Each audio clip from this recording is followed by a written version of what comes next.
السلام علیکم ناظرین، ہائی ٹیک نیوز کے نیشنل اور انٹرنیشنل خبروں میں آپ کا خیر مقدم ہے۔ میں ہوں نیہا خان۔ نظر ڈالتے ہیں آج کی اہم خبروں پر۔ لوک سبھا انتخاب کے درمیان ایکناتھ شنڈے گروپ والی شیو سینا کے امیدوار رویندر وائکر نے اپنے ایک بیان میں سبھی کو حیران کر دیا۔ وائکر نے حیرت انگیز انکشاف کرتے ہوئے کہا کہ اس سال کے شروع میں وہ ای ڈی اور معاشی جرائم سیل کی جانچ کے دائرے میں آ گئے تھے۔ ایسے میں ان کے پاس دو ہی راستے تھے، پہلا یہ کہ وہ جیل جائیں اور دوسرا وہ کوئی دوسری پارٹی جوائن کر اپنا رخ واضح کریں۔ واضح ہے کہ کبھی ادھو ٹھاکرے کے قریبی رہے وائکر نے رواں سال ہی وزیر اعلیٰ شنڈے کی پارٹی میں شمولیت اختیار کی تھی۔ انہوں نے کہا کہ جب جانچ ایجنسیاں انہیں سمن بھیج رہی تھی تو انہوں نے ادھو ٹھاکرے سے مدد مانگی تھی۔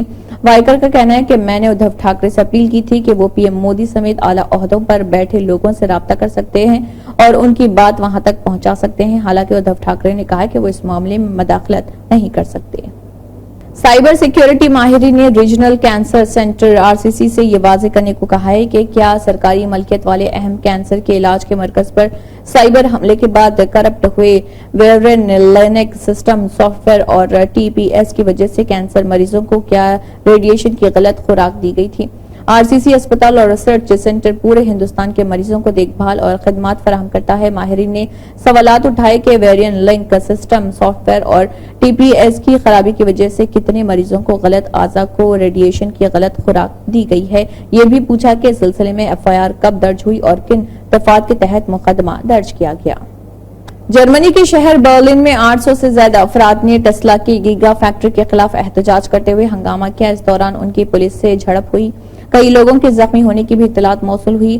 رپورٹ کے مطابق پولیس نے تصدیق کی کہ مظاہرین نے پلانٹ میں داخل ہونے کی کوشش کی لیکن انہیں روک دیا گیا، کئی لوگوں کو حراست میں لے لیا گیا۔ پولیس کے ترجمان نے کہا کہ کچھ مظاہرین نے آتش بازی سے ٹیسلا کی کاروں کو نقصان پہنچایا۔ دراصل الیکٹرک کار کمپنی ٹیسلا اپنی صلاحیت کو بڑھانے کے لیے اپنی فیکٹری کو وسعت دے رہی ہے، مظاہرین اس کی مخالفت کر رہے ہیں۔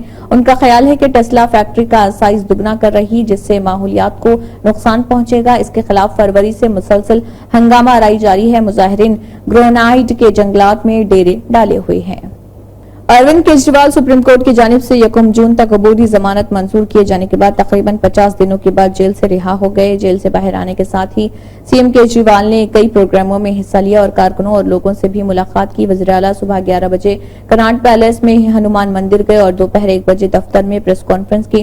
اس سے قبل تہاڑ جیل سے باہر آنے کے بعد اروند کیجریوال نے دیوتا ہنومان کا شکریہ ادا کیا اور ملک سے آمریت کو ختم کرنے کی اپنی لڑائی میں عوام سے تعاون طلب کیا۔ جیسے ہی کیجریوال جیل سے باہر آئے، عام آدمی پارٹی کارکنوں اور حامیوں نے جیل کے تالے ٹوٹ گئے، کیجریوال چھوٹ گئے کے نعرے لگائے۔ ملک کی راجدھانی دہلی اور آس پاس کے شہروں میں گزشتہ رات لوگوں کو دھول بھرے طوفان کا سامنا کرنا پڑا۔ اس کے بعد دہلی این سی آر کے کئی علاقوں میں ہلکی بارش بھی ہوئی۔ اس سے ایک طرف دہلی کے لوگوں کو شدید گرمی سے راحت ملی، وہیں دوسری طرف عمارتیں اور درخت گرنے کے واقعات بھی سامنے آئے۔ ان واقعات میں 2 افراد ہلاک اور 23 افراد شدید زخمی ہو گئے۔ رپورٹ کے مطابق لوگوں نے دہلی پولیس کنٹرول روم کو تقریباً 400 سے زیادہ ایمرجنسی کالز کی اور درختوں کو اور عمارتوں کے گرنے سمیت اموات کی اطلاع دی۔ پولیس کو دہلی والوں کی طرف سے درختوں کو اکھڑنے سے متعلق 152 کالیں، عمارت کو نقصان پہنچنے سے متعلق 55 اور بجلی میں خلل سے متعلق 202 کالیں موصول ہوئی۔ برطانیہ کی ایک یونیورسٹی میں ایک نئی لیبارٹری قائم کی گئی ہے جس کا مقصد موسم کی مزاحمت کرنے والے پودے اگانا ہے تاکہ مستقبل میں غذائی سیکیورٹی کو یقینی بنائی جا سکے۔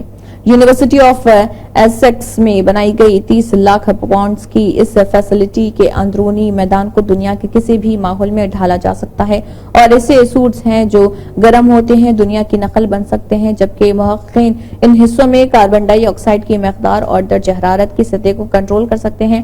اس فیسلٹی میں عمودی کاشتکاری اور کمپیوٹر پلانٹ سکیننگ ٹیکنالوجی کا طریقہ کار اپنایا گیا ہے جس کو استعمال کرتے ہوئے پودوں کی نشوونما کی نگرانی کی جائے گی۔ عمودی فارمنگ کے طریقہ کار میں فصلوں کو نیچے سے اوپر کی جانب تہوں کی صورت میں اگایا جاتا ہے۔